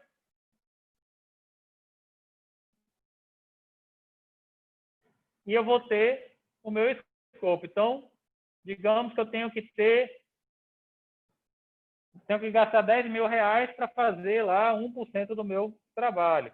E aí isso vai acontecendo e eu vou tendo vários pontos de controle, várias medições, que eu vou verificando se o meu escopo pode ser porcentagem, pode ser medições. Na verdade, as medições me transformam em porcentagem, mas por isso que eu uso o exemplo de muro, né, para a gente não imaginar, porque a construção ela é muito mais complexa, ela vai envolver várias áreas simultâneas, né? Mas a gente imaginando a construção de um muro linear, seria basicamente como eu falar que eu vou gastar R$1.000 por semana para construir 10 metros de muro. Tá? E aí, eu tenho aqui um ponto de controle de uma primeira medição, onde eu vou verificar, primeiro, gastei R$1.000, é o meu primeiro requisito, minha primeira análise de qualidade. Minha segunda qualidade é, eu fiz os 10 metros de muro, então, toda semana eu tenho um controle de qualidade, 2 requisitos básicos aqui, né? Se está dentro do meu preço e se está dentro do meu escopo, dentro do meu trabalho. E com isso eu vou controlando essa qualidade no decorrer do período, tá? Então, isso é o controle de qualidade do ponto de vista de construção. Vocês me ouvem aí, senhores? Sim. Estão me ouvindo? Perfeito. Aqui?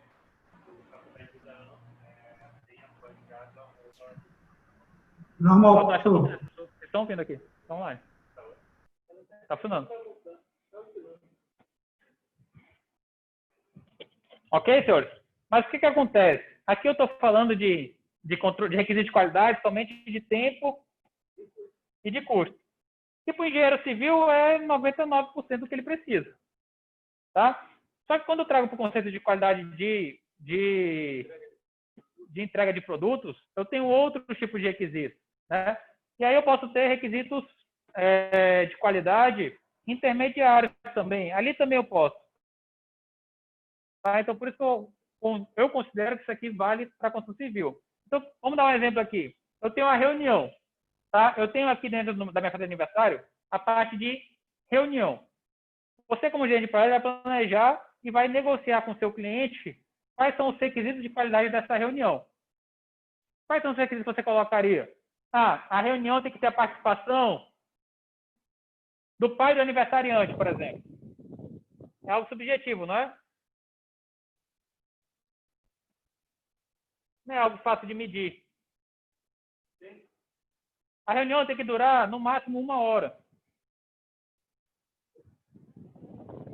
Duração máxima, 1 hora.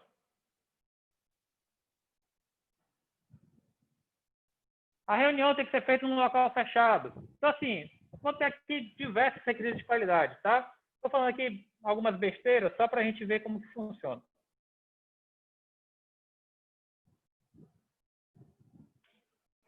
Como que eu faço o controle de qualidade da parte de reunião? Os requisitos são ter o pai do aniversariante presente, ter duração máxima de 1 hora, ter o local da reunião fechado, né? Tem que sair com o orçamento aprovado.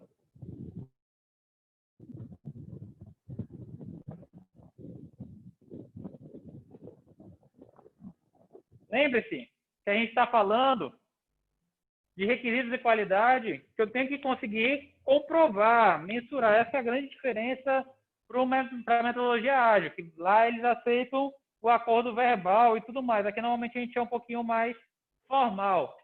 Então, como que eu consigo comprovar, senhores, que essa reunião foi realizada, que eu tive o pai do aniversariante presente, que a duração máxima foi de 1 hora, que foi feito no local fechado e que o orçamento foi aprovado?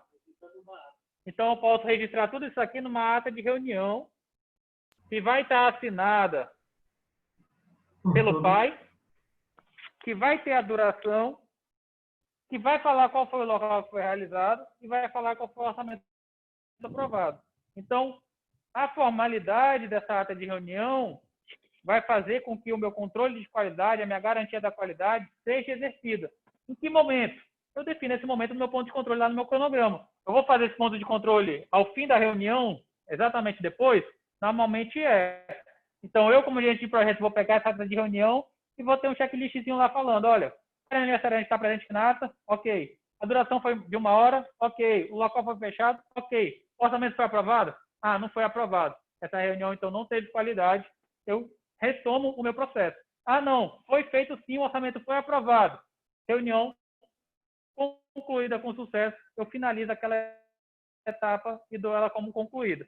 Então, os requisitos da qualidade, tá? Eles são aferidos nos momentos que eles devem ser aferidos. Posso fazer isso. Poderia ter um requisito aí, por exemplo, de verificar no início da reunião se o pai do aniversariante está presente. Se ele nem tiver, eu nem começo a reunião. Já faço ponto de controle ali. Então, esse ponto de controle, eu vou colocando esses marcos dentro do meu projeto. É que a gente não vai trabalhar a parte de tempos. Mas dentro do meu projeto, para cada etapa dessa aqui, eu tenho pelo menos um ponto de controle da qualidade. Eu coloco isso no meu cronograma, um marco. Aqui esse notebook não tem projeto, senão colocar para vocês. Eu coloco um evento com duração igual a 0 lá, ele me gera um marco, ele me gera um ponto de controle de qualidade dentro do meu projeto. E aí, para cada etapa dessa, eu tenho um ponto de controle de qualidade. Eu posso fazer amanhã para vocês verem como que fica essa estrutura. Vamos. De controle, a discussão começou com a melhoria contínua. Então, tem um ponto de controle, vai ser avaliado, eu tenho que aplicar, se identificar a oportunidade de melhoria, aplico essas melhorias identificadas, faço uma nova medição, verifico se a melhoria teve realmente êxito ou não. Então, no novo ponto de controle, reavalio e faço isso com a antiga. Como a reunião é única, se o meu relatório é aprovado, orçamento aprovado... Entendi. Acabou que o exemplo não te serviu, né? Vamos lá. O Ivan que está falando assim, ó, esse evento ele é único, então não tem a questão da melhoria contínua. Acabei realmente não abordando. O que acontece? Dentro aqui dessa etapa de gerenciamento do projeto, eu tenho as etapas de monitoramento. Ele vai fazer essas etapas de melhoria contínua. Vou ter reuniões aqui com o board, com a minha comissão que foi responsável por aquele processo. Tá? A melhoria contínua que a gente está falando aqui é do procedimento das políticas de gerenciamento de projetos como um todo. A gente tem que tomar cuidado para a gente não confundir projeto com processos. Tá? Processos, eles são repetitivos. Então, quando eu coloco numa linha de fabricação, esse conceito aqui não é o que a gente está abordando. Tá? Quando eu coloco uma empresa para rodar uma fábrica de... Aí eu estou falando de gerenciamento de processos, que aí eu vou ter uma abordagem mais cíclica. Gerenciamento de projetos, eu realmente considero cada evento desse aqui como único. Tá? Então, cada etapa dessa aqui, ela é única. Mesmo numa construção que eu repito aquele processo, eu vou ter ali o projeto, eu vou fazer o gerenciamento do meu projeto com cada etapa como sendo um evento único e os processos repetitivos ali eu vou estar direcionando ele como os processos mesmo. Então, são realmente características distintas desse ponto. Tá? Vou continuar aqui, Ivan, e a gente conversa para a gente chegar num consenso e amanhã eu posso trazer outros exemplos para a gente conversar sobre essa diferença, que é interessante a gente entender mesmo. Porque o que acontece também? Deixa eu ir para outra luz aqui e levar vocês aqui também. Vocês continuam me ouvindo aí no online? Sim. Obrigado. Sim, estamos ouvindo, sim. As empresas, normalmente elas são empresas, ótimo, elas são empresas funcionais. Ou seja, quando eu falo, por exemplo, numa fábrica da Honda, a gente normalmente imagina a Honda o quê? Fabricando motocicleta, né? Ou seja, processo. Ali ela tem um processo de fabricação extremamente delimitado, extremamente repetitivo, com níveis de exigências milimétricos, né? Aquela história de que sai uma moto em 12 segundos da fábrica da Honda, enfim, 9, 8, né? Processos, eu estou falando aqui de repetição o tempo todo. O que a gente está tratando aqui nesse MBA e na sala de aula é sobre um outro ponto da instituição, que é a parte de projetos. Então, quando a gente fala aqui de controle de processos, controle estatístico, linha de fabricação, eu estou falando aqui o tempo todo de Processo, repetição, é o que a gente mais vê dentro da nossa organização e é o que a gente mais trabalha dentro da nossa organização, são os processos. Quando eu falo de projetos, eu estou falando o quê? Eu estou falando da parte da Honda que trata, por exemplo, sobre a pesquisa e desenvolvimento de novos produtos. Então, a Moto Honda hoje fabrica uma bis. Ano que vem ela vai fabricar o modelo 2021 com melhorias. Quem que projetou essas melhorias? Né? Foram novos projetos. O cliente daqui desse ano da BIS 2020 disse que ela tinha uma autonomia muito ruim, eu preciso melhorar essa minha autonomia. Veio uma reclamação do meu cliente aqui do meu processo e me gerou novos projetos, e isso aqui vai ser gerenciado pelo que a gente está estudando aqui, pelo gerenciamento de projetos como um todo. Então, eu tenho o gerenciamento de processos dentro da minha organização, eu tenho lá uma série de procedimentos de melhoria contínua, de PDCA rodando aqui, eu tenho que ter o mesmo para a minha estrutura de projetos. Tenho que ter aqui uma melhoria do meu procedimento de pesquisa e desenvolvimento, por exemplo. Vamos focar aqui no P&D, que é bem claro que ela é um projeto. Tá? Então, eu tenho uma melhoria contínua, na verdade, dentro desses processos e procedimentos de gerenciamento de projetos, da metodologia de trabalho de gerenciamento de projetos, que difere realmente da metodologia ali de processo da fabricação de uma fábrica. Mas a construtora ela fabrica prédios o tempo todo. Então, ela só tem a parte de projetos dentro de uma organização, quando ela é muito projetizada, por exemplo, uma instituição que ela já é de pesquisa e desenvolvimento, né? Vamos dizer aqui Paulo Feitosa, Instituto Cídia. Eu tenho empresas que são já de P&D. Via de regra, a estrutura dela toda já é projetizada. Então, ela tem um projeto A, ela tem um projeto B, projeto C. Então, ela não tem muito clara essa estrutura de processo aqui. Então, ela é focada em projetos. Então, empresas de tecnologia, você vê gerenciamento de projetos muito mais fortes do que empresas de fabricação, de indústria, de construção civil. Por quê? Porque nessas aí, o foco está quase todo em entregar o quê? O resultado final. E muitas vezes, isso aqui fica marginalizado. Essa é a grande briga dos gerentes de projetos dentro de organizações de fabricação ou de construção civil. O cara quer entregar o quê? A moto pronta, ele não está muito preocupado com o ano que vem, ele está querendo o hoje. E aí, se eu tenho dinheiro, está faltando dinheiro, de onde que eu corro? Da amanhã, vou investir onde? No hoje aqui, que é meu ganha-pão. Então, sempre tem essa briga aqui nas estruturas de projetos e de processos dentro da organização. Tá? Então, quando eu falo de melhoria contínua dos processos e procedimentos, eu estou falando dos processos e procedimentos de gerenciamento de projetos, e não do restante do ciclo de vida da empresa, tá? Dos procedimentos diários dela ali.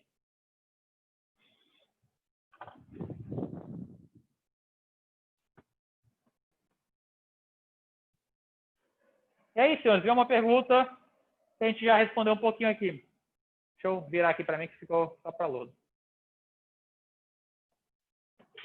Quais são as ações necessárias que o gerente de projeto deve tomar para garantir a qualidade do projeto? Ou seja, esse controle que a gente está falando aqui, que a gente está batendo nessa tecla, é fundamental. Eu tenho que ter um nível de controle adequado para cada nível de exigência. Como eu falei, vai ter cliente que vai querer checar o seu projeto diariamente. Vai ter outros que vão ser mensalmente, vão ter outros que vão ser por entrega. Vão ter outros que só vão querer ver no final. Confia tanto em ti que ele só quer ver no final. É um risco muito alto, não é? Você imagina, vou construir uma casa, eu sou o cliente, eu contrato o gerente de projeto e vou lá só ver quando a casa está pronta. Vai ficar do jeito que você quis? Ups, difícil, né? Dificilmente isso vai acontecer. Então, esse nível de controle também tem que ser negociado entre o gerente de projeto e o cliente. O que eu posso fazer? De novo, a metodologia tradicional de gerenciamento de projetos, ela prima pela documentação, né? Ele é muito mais formal, então ele prima por eu ter um documento que comprovem isso. Então, quando um cliente meu, por exemplo, no fim da sua obra, chega lá e vê o telhado pintado de vermelho e fala assim, o telhado tinha que ser cinza. No tradicional aqui, como é que eu faço? Vou lá e olho assim, olha, lá no meu escopo do projeto, meu amigo, não estava falando que a cor do telhado tinha que ser cinza. Você não me pediu isso. Como é que eu ia te entregar algo que você não me pediu? Então, não era um requisito do cliente, não passou pelos meus procedimentos de controle da qualidade e eu entreguei.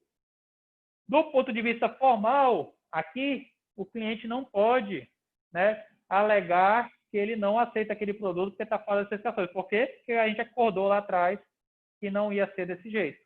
Tá? Então, ele é muito mais formal. Do ponto de vista de metodologia ágil, como o foco é totalmente no cliente, o que acontece? O cara fala assim, não, eu vou pintar, né? Só que o que acontece quando eu falo que eu vou pintar? Mais dinheiro. Então, aumenta o escopo. Do ponto de vista tradicional, eu posso alterar o meu escopo, injeto mais dinheiro de maneira formal e, com isso, eu pinto e atendo o requisito do meu cliente. Então, a formalidade aqui é muito maior do que do ponto de vista ágil. No ágil, você simplesmente, o cliente falou que quer cinza, você vai lá, fala para ele que é 10 mil reais, ele vai te pagar, você vai lá e já executa. Aqui eu rodo o processo todinho. Vou lá no meu escopo, vou identificar se tem novos riscos, vou ver quanto tempo isso vai durar, vou estimar isso, vou ver quais são os custos envolvidos, vou aprovar toda essa alteração da estrutura do meu projeto para somente aí iniciar essa adequação. Identificar padrões de qualidade de processo, aquela história que a gente estava falando aqui, né? Se a metodologia de gerenciamento de projeto está correta. Eu vou ter uma série de indicadores e métricas no meu projeto. A principal dela, se o custo está, a execução do meu projeto está dentro dos custos, se a execução do meu projeto está dentro dos prazos, né? Vou executar a garantia e o controle da qualidade, como a gente já falou aqui também, e vou melhorar o sistema de controle da qualidade em projeto. Vou até acrescentar aqui depois, a gente não ter mais essa dúvida de controle de qualidade, de processos, né, que às vezes vai ser similar, mas o que a gente está falando aqui, a gente está falando de controle de qualidade em projetos, tá? Aquilo que não é repetitivo. Pergunta da nossa prova, senhores. Isso aqui, dando uma primeira questão para vocês aí. Na verdade, já dei várias questões, mas essa aqui eu tô, já que a gente já está cansado, né? Quem tem a responsabilidade de manter a qualidade dentro do meu projeto? Todo mundo. Todo mundo tem que, né? Não é à toa que a gente faz tanto curso de qualidade dentro das organizações, né? Curso de melhoria contínua, curso de PDCA, curso de 5S, curso de Kanban, curso de... Então, a gente está o tempo todo criando a cultura da qualidade dentro das pessoas. Mas a principal responsabilidade é do gerente de projeto. É ele que tem que garantir, é ele que tem que conhecer os requisitos do cliente, é ele que tem que motivar a equipe, gerenciar a equipe e conseguir fazer com que o projeto seja entregue como o cliente deseja. Tá? Então, pergunta da prova, quem é a principal responsável? O gerente de projeto. Tá? Aquela história do time de futebol, né? Normalmente, quando o time de futebol vai mal, quem entrou em campo foi o jogador, foi o goleiro. E quem que é demitido quando o time perde? O técnico. Pô, mas ele não correu 1 centímetro. Né? O técnico até corre lá fora, né? Mas ele é o responsável. Tá? Então, na questão de qualidade, na questão de gerenciamento de projetos, quem é o principal responsável também é o gerente.